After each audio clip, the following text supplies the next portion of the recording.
All right, so welcome everyone. We've got some new faces, which is always super fun. We have been doing this webinar series since the pandemic, so a very long time at this point. I want to introduce you to Arnie Howes, who's on the call. Arnie is our business process improvement guru and Microsoft 365 expert, in particular in the SharePoint space, but really a lot of the Teams environment as well. And if you've never attended our webinars before, we tend to hit content first and then open it up for Q&A. And so if you already have questions now, start entering your questions in the chat or write them down and be ready for the Q&A part.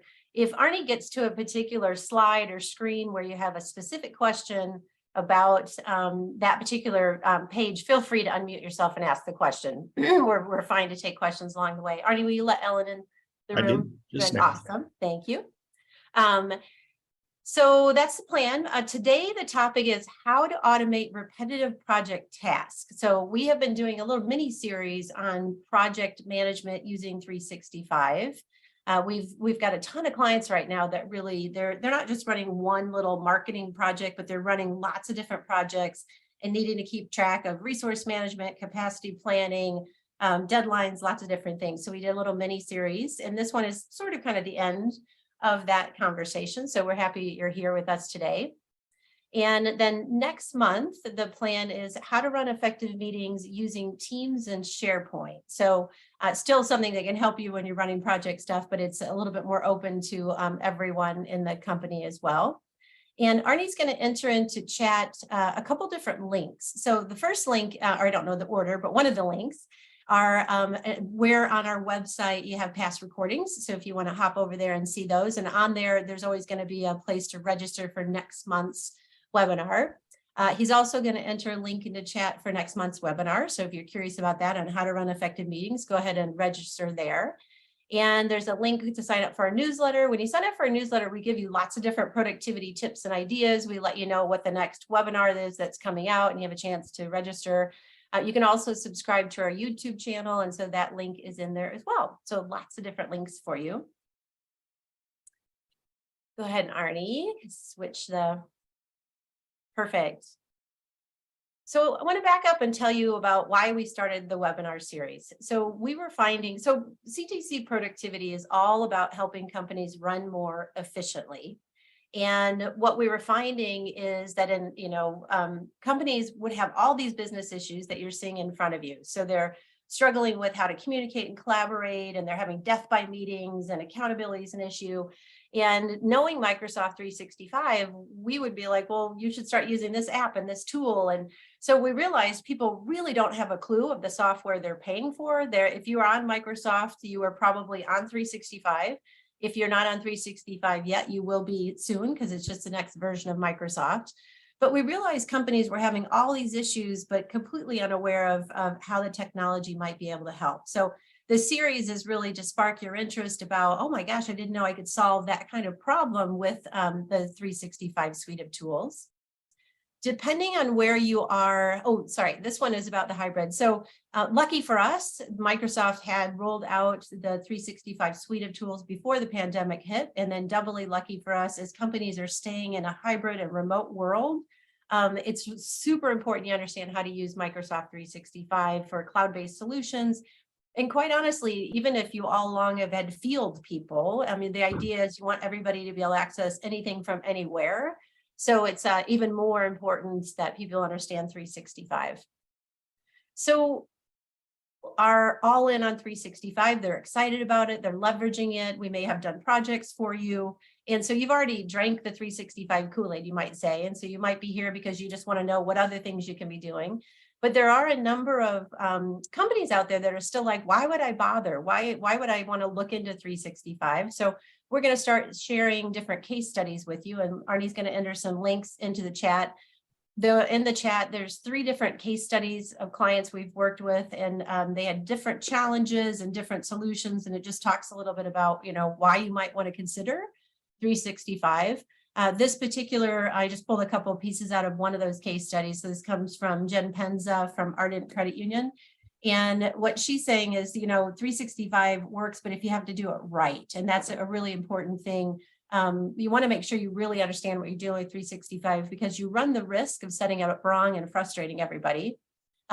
She also talks about the fact that a lot of software applications promise a ton, but don't always deliver, but she really feels like 365 actually works. And the thing that she really liked is the marriage between the desktop and the phones.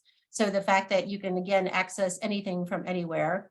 And this particular solution was really important to them because they were committed long-term to a hybrid work model. So again, go check out the case studies if you're a little bit curious there. And I think I'm turning over to Arnie now. Is it your turn, Arnie? It's my turn. All right, cool. Got that cool picture up there. Oh, that's creepy. It's a creepy picture. It is creepy. But if I never saw the movie, but I do know the plot of it. And yeah, I see I love squirrels entered in the chat. And that I thought, okay, it's not a groundhog. It's a squirrel. I know a squirrel when I see one, but it kind of looks a little like a groundhog. But I never saw the movie Groundhog Day. And but I do know the plot. And if you haven't seen it, don't know the plot, what happens is this poor reporter covers Puxatawny Phil every year, and then he has his dream, and it's Groundhog Day every day, and he hates it so much. So that's kind of like setting up projects, especially if you are part of an engineering firm or any company that does repetitive projects.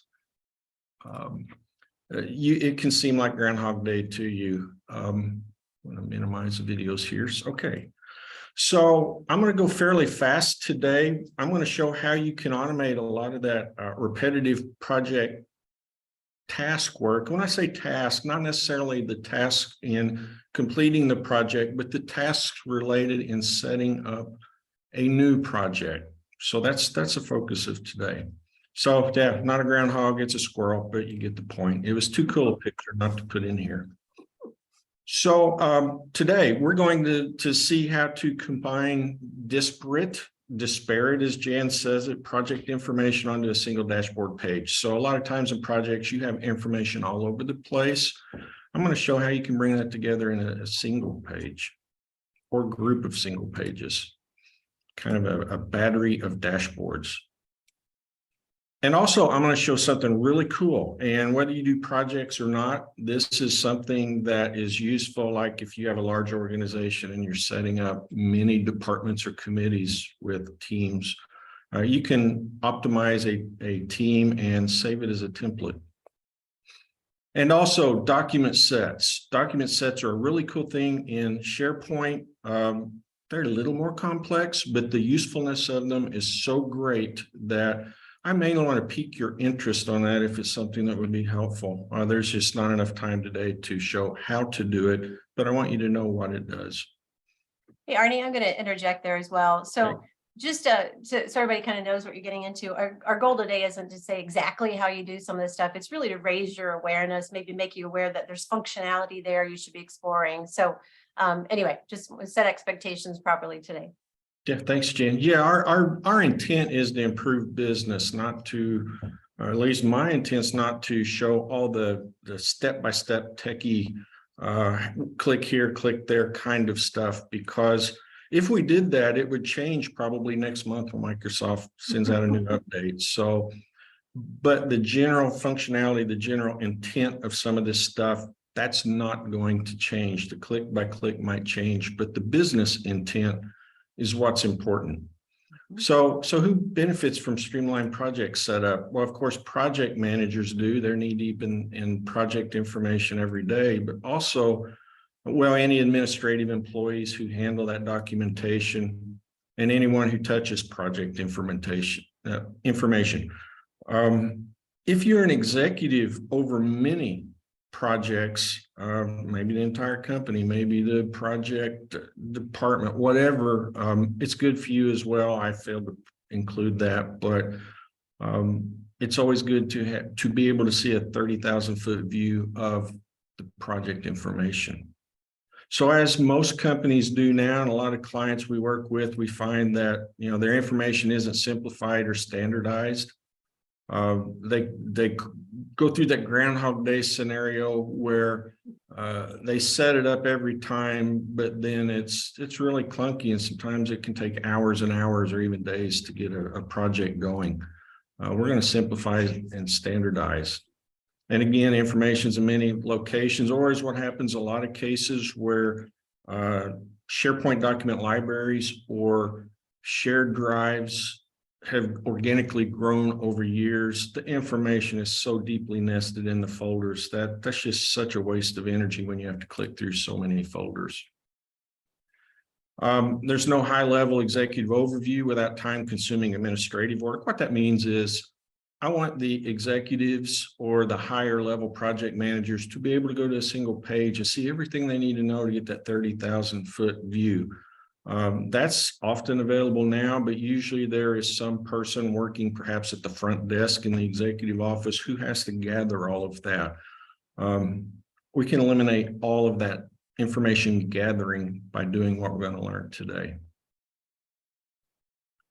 And again, I'm going really fast, so if you have a question, please butt in and let me know that maybe I didn't teach something clearly.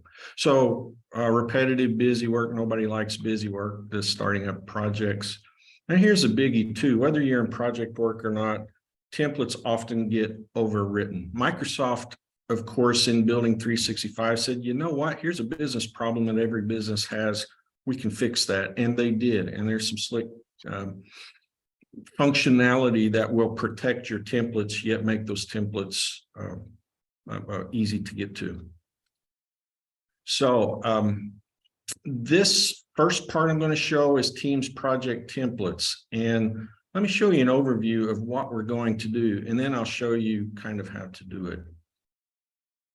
So the first thing is, if you want to create a project team template that you can replicate for every project, is to first take a single project team and customize it, streamline it, put all the apps into the tabs in the channels, and do everything you can to standardize and simplify your unique project process. Get that team as good as you can get it, and know that it's probably never done because you're always going to think of improvements going forward. Not a big deal. You can update the template. But the first thing you want to do is make one team top-notch. And then you want to simply save that team as a template. Again, I'm going to show you how to do that in just a moment. And once you have that template, every time you start a new project, especially those big project teams, you have a template that with 2 or 3 clicks of the mouse, you have a team ready to hit the ground running. And here's how you do that. And you have to be a Teams administrator to do this.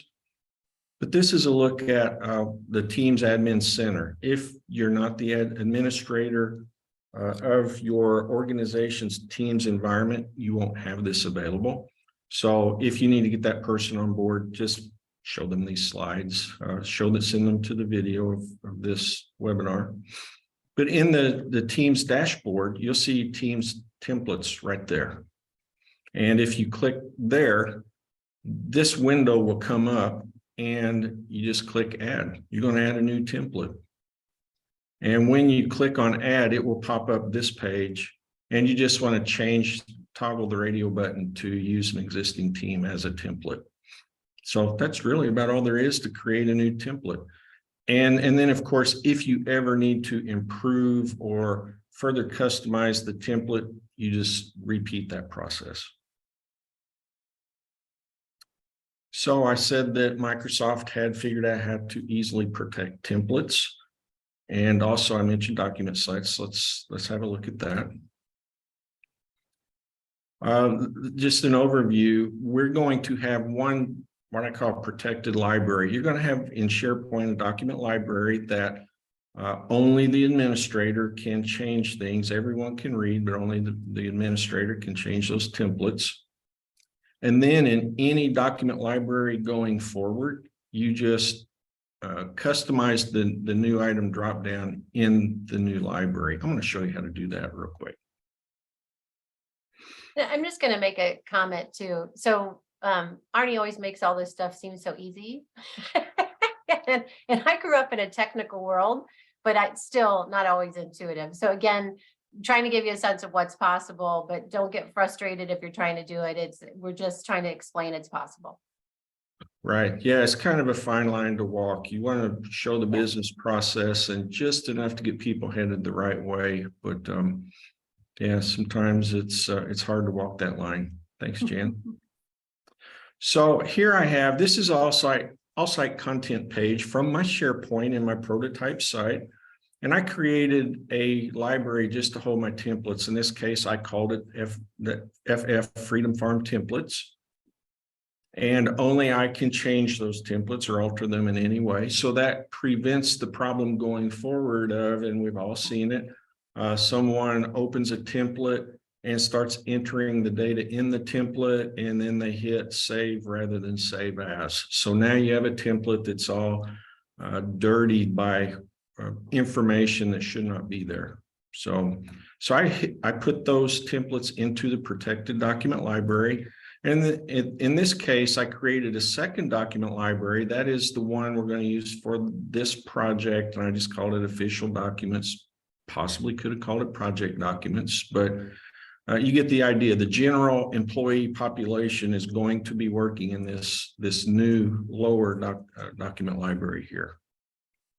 So if I opened that document library that all employees will be working on, as administrator, if I click that new button right there, it opens this drop down, which is what everyone sees, except if you're an administrator or not an administrator, you do not see these two options, which is edit new menu and add template. If you are the administrator or in SharePoint permissions, if you have edit permissions, you see this and you can do just that. You can edit this new menu, new drop down menu.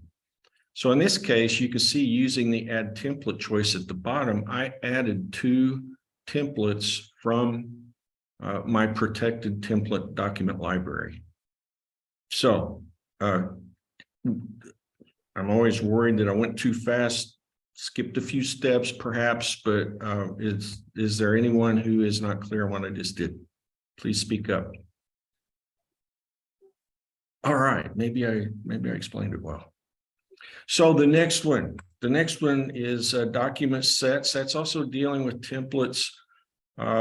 This one's a little more complex, but I want you to know what can be done.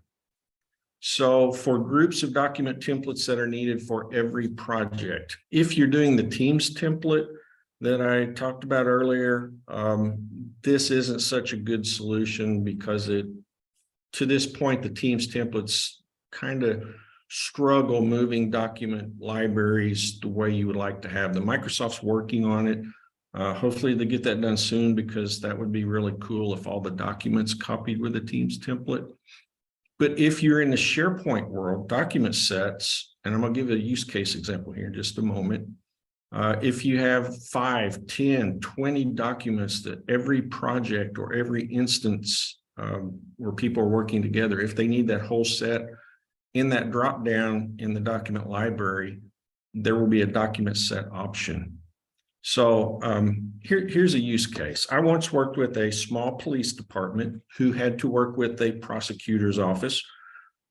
And every time they would arrest someone, they would have to create, I can't remember the names of the documents. There were affidavits and all kinds of documentation that the policeman would have to go back to the office and type all this stuff up. Well, these fellows were really good at law enforcement, but really bad at document management. So they had a lot of issues with the templates getting typed over, and it was a lot of manual work because they would have to move the templates over one at a time. And I think there were 5 they had to use.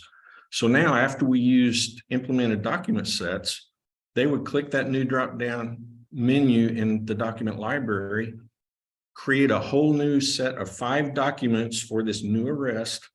And then when they entered the information in one place, which was the metadata, it would populate that same information in all of those documents. And those 5 documents then were linked together forever by that metadata. So the prosecutor's office just loved it because it was so much easier for them to manage the cases. So again, it works well if using only SharePoint, not that great in the Teams templates, although you can use it in Teams. If you're using the Teams templates, it won't carry over. Templates are protected. And again, one click creates the complete set. So that's all there is about document sets. I just wanted you to know that's available to you. So now what everyone's been waiting for after the last 2 months of webinars, if you haven't seen those, please go back and watch them. And this might make a little more sense. But in the project dashboard, we want to show multiple types of information, but on a single web page. So in this case, for the project, we want to show the project schedule, the project updates, and the project status. And because we might have an executive looking at this dashboard who just wants to get in and get out, wants to know what projects are in danger, this project status, has the red, yellow, green indicators. So that executive can just say, I only care about the reds and the yellows. If it's green, everything's going according to plan and I don't need to insert myself. So I know you can't see this. I'm going to show the live dashboard shortly so you can see it better. But here's an overview of that dashboard, or a look at it. So it combines the disparate data sets onto a single dashboard page, gives the quick executive overview, and anyone with edit rights can edit, and anyone with read rights can review everything on a single page. So right here, I'm pointing at general areas on the web page. And again, I'll show them up close shortly. So on the left is kind of the filtering web part where an executive or anybody can filter based on a project, but you can see red, yellow, green. So for an executive, that's super valuable, and they can get in, get out of the dashboard, see what's up from a high level. So Arnie, is the red like it's behind schedule, something like that? Right, might be behind schedule, might be over budget, but regardless, it's a project where you're not really looking forward to talking to the client because it's not going well. So, or any executive may need to get involved. And of course, the yellow, which is the second project right below the red, is one that it's not off track yet, but we're seeing bumps ahead. So, most executives I've worked with, they care mainly about the red and the yellow. Hey, Arnie, hold on a second. Joe, you had put in the chat, we can't hear you. Does everybody hear Arnie and I okay? I'm better now. I don't know if it was my end. Oh, okay. Okay. Thanks for letting us know. Yep. Thanks, Jen, Lori. thanks for watching that chat. I get involved in the slides and I don't always catch when there's a chat. No, question. it's all good. So high level status, good for most people, especially executives. So on this page down near the bottom, I've included the status reports from the webinar 2 months ago. In the middle area is the project schedule from last month.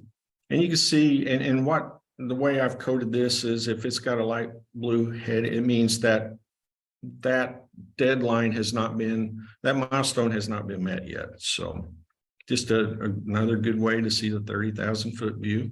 Mm-hmm.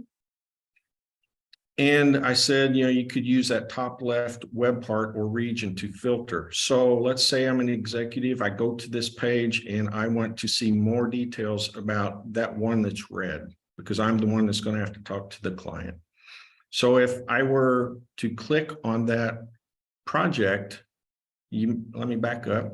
See, there's a lot of information on this page. I click on it. It hides everything that does not have to do with that project. So the executive can zoom in on just that project's information. I'll demonstrate that shortly. So here's the part. I hope I don't blow through this too fast, but again, this is not a techie teaching where, click here, click there, click there. I want to show just the general idea if you are a SharePoint person and you want to take a stab at building this. So building a project dashboard, the first step is to create a new SharePoint web page. And once you create a blank page, then on that page, put 3 sections. And then in the top section, you add a web part showing the project title from the projects list. Now in the projects list, we've got all those dates. We've got a lot of information about those projects, but a cool thing about web parts and the views in these SharePoint lists is, in this case, I have a view that only shows 3 columns. It shows the title of the project, the status, and I think it's budget. Is it on budget, off budget? So just high level stuff. Then the next step is over on the right, I add what's called a list properties web part. I think it's been around a good while. I only discovered it a couple of years ago, but it is just the coolest web part. So I'll demonstrate that shortly. Ernie, just for kicks, a lot of stuff you're talking about it's been around forever, right? Yes, exactly. I discovered this almost 20 years ago, and my background is process improvement. And as soon as I saw this stuff, I thought, oh my gosh, the failures in a lot of business are handoffs between departments, handoffs between employees, and these tools can just hit that out of the park, stop those failures right away. So that list properties web part demonstrated in a minute. And then in the second section, add a web part showing that list we built last month. And then in the third section, add the web part from that list we built 2 months ago in a webinar, which calls status updates. And then here's where it gets a little tricky. Bear with me. I showed where you can filter it. So to make the filters work, you've got to connect all those web parts. So the list properties web part on the right, you want to connect it over on the left, because that left one, remember I said that's the one we're going to use to filter the whole page. So connect the list properties web part to the left. And then the bottom two, also connect them to that filter. It's a slightly different connection, but on these, it's use what's called dynamic filtering. And then last but not least, once you have your handy dandy dashboard built, we don't want people having to go to SharePoint. We want them staying in Teams. That's the most efficient way to do business now at 365. So once you have the dashboard built, you want to put it in as a tab in the appropriate Teams. Maybe your Teams template that you build to roll out to for every new project team. Wouldn't it be cool if this is in the same spot for every project team that employees work on? So boom, there it is. That was like a mic drop. Yeah, there you go. And let's see, I've got to move my chat here. I want to just show this off in real time. So can you see this all right? I have it zoomed down a little bit to show more of the page. Looks good, Arnie. Can anybody not read the text on there? Okay, I heard nobody unless they were on mute. And nobody's unmuted, so good, you can see it. So here's that, the screenshots I was showing on the slides. Let me just scroll down through here. This is, I called it Project Central. There is my filter part. There's the list properties. And you go down, here is the project schedule. And here are the project status reports.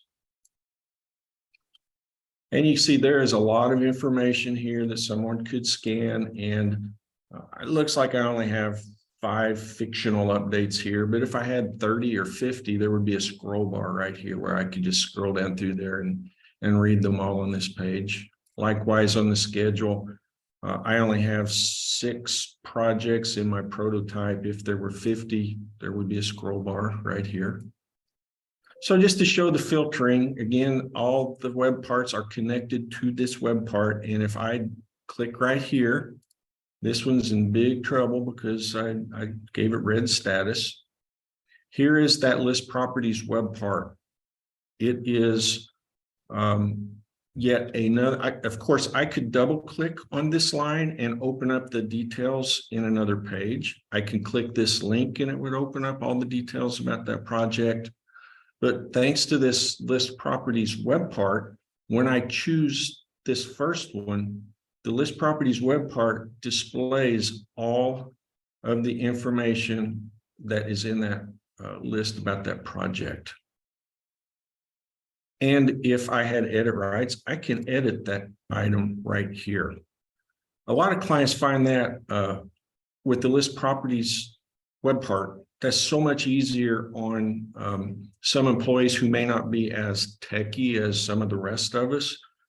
Because sometimes it just throws them for a loop if they double click here and yet another window opens and okay, how do I get back to the dashboard? They don't have to ever leave this page with the list properties web part. So again, when I clicked on the North Savannah, which is in danger, and that's an actual project, by the way, and it is in danger on my family farm. But here is the schedule information for only that project. If I scroll down, I only have one status update on this, but if I were actually running our family farm using this website, there might be 20 or 30 previous project status updates here, and I could do a whole lot of research without ever leaving this page. And with that said, I don't think I have more to show on this, so please tell me what your questions are. Arnie, let me wrap up and then we'll open it up. So feel free to go start entering into chat if you have any questions. And I'm going to just I have a couple slides I want to wrap up, and then Arnie will be happy to take Q&A on this particular topic or anything with 365. And Nancy is also on a call, one of our wonderful team members. She might chime in as well. So often when people stumble upon our webinars on YouTube, they're like, oh, this is a Microsoft 365 consulting shop. And it's like, no, we do a lot more. So just a couple slides. We definitely do. We help companies really look at process improvement. And if technology can help solve and streamline and help the company run more efficiently, we suggest ways to leverage Microsoft 365. But in addition, we definitely do a lot of, I do a lot of one-on-one coaching with leaders. We do a lot of, Nancy's one of our best trainers. We do a lot of training, public speaking. Arnie, if you can flip this slide, that'd be awesome. So these are topics that often we touch on. So we touch on a lot of soft skill stuff, not just technology. So again, it's about every aspect of helping a company run more efficiently. And just a reminder, and Arnie, if you don't mind entering those links in again for the four links. So if you enjoyed this webinar, and I will tell you, there's a lot of content in this webinar. And again, don't feel bad. Don't feel like you're behind. This is purely awareness training. We're just trying to make you aware of what's possible with technology and link it to a typical business issue. There were, I'm sure, a lot of terms in there you've never heard of, and we're not expecting you to know them. But just for people, we have varying levels of skills. Some people are pretty advanced in Teams and SharePoint and they know those terms. And then we have a lot of beginners like myself that are like, what's a list set? So anyway, but feel free to sign up for our webinar for next month on how to run effective meetings using Team and SharePoint. And I think we'll open it up now for Q&A. So feel free to unmute yourself or enter anything into chat. So we'll start off if there's any questions about anything that Arnie just presented. We'll start there. And if there's no questions, we can open it to more broadly about Microsoft and Teams. Anybody want to unmute? It's more fun that way.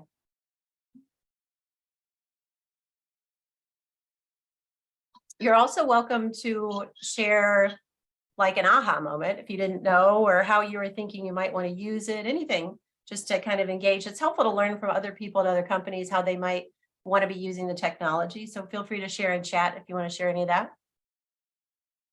Yeah, this is John Allseth from Steen Engineering. Hey, Thanks, John. Hey, Jan, how are you? Good. How you doing?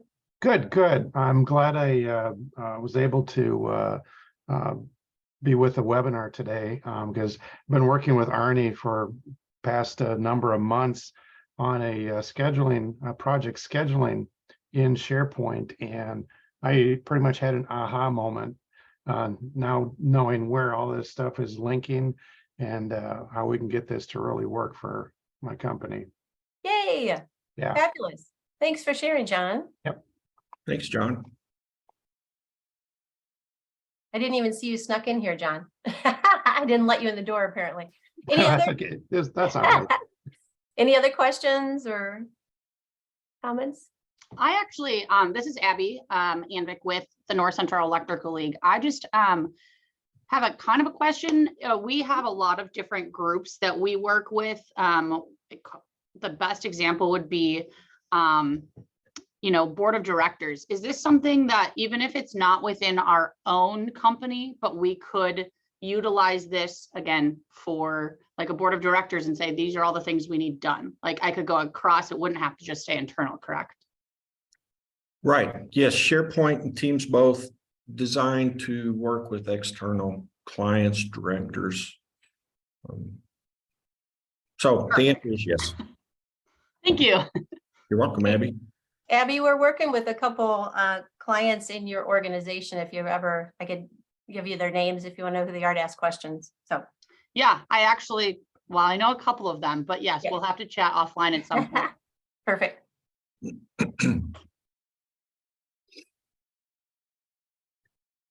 So Joe's saying he needs to go back and watch the earlier ones and pull it together. Yeah, for sure. And again, some people that are more techie SharePoint experts might be able to take this and put it together. We really don't expect most companies are going to be able to take this and implement on their own. So anyway, that's what we're here for, is to guide you and help you wherever you need to be, like supplement your knowledge. So Yeah, with Perfect. 365, it's just, I love seeing managers and executives on the webinars or anywhere we can interact, because the technology can be figured out. The important thing is that the people who own the processes know what is possible so that they can ask for it, whether it's calling us in or talking, if they have some SharePoint junkies available. If the managers don't know it can be done, chances are we or their SharePoint people, Teams people, don't know that it's needed. So managers have to speak up. Arnie, that's such a good point. We call that like connecting the dots, right? Like what's the business issue and then how do we connect it with the technology, and both parties kind of need to be involved. It's also why I wanted you to point out how long this technology has been around, because when we think back now, like John, if you're still on, like, man, would it have been nice 20 years ago if we had this solution for you, right? And the Oh, technology. absolutely. Yeah, Yeah. absolutely. The tech's been there. So I think what's happening a lot right now is so many companies are running lean because it's hard to find resources in the job market. And so we're getting to the point where like, how do we squeeze out every minute we can now from our limited resources? So it's really percolating to the top. So yeah, well, if there's no more questions, we'll go ahead and wrap up. So thank you again for being here, Jan Lehman with CTC Productivity and my amazing, amazing team. And feel free, I'm pretty sure you get this recording. So feel free to share it with other people or other companies if you think they have an interest. But we'll see you next month. Thanks, Arnie, as always. Thanks, Arnie. Awesome job. Appreciate it. Thanks for coming, John. Yep. Bye. Thank you. See you, Tom. Bye, everyone.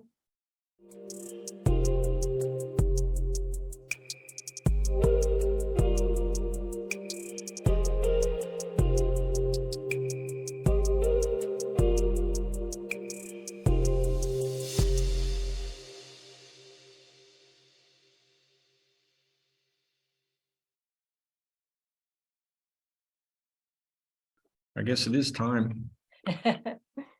Perfect.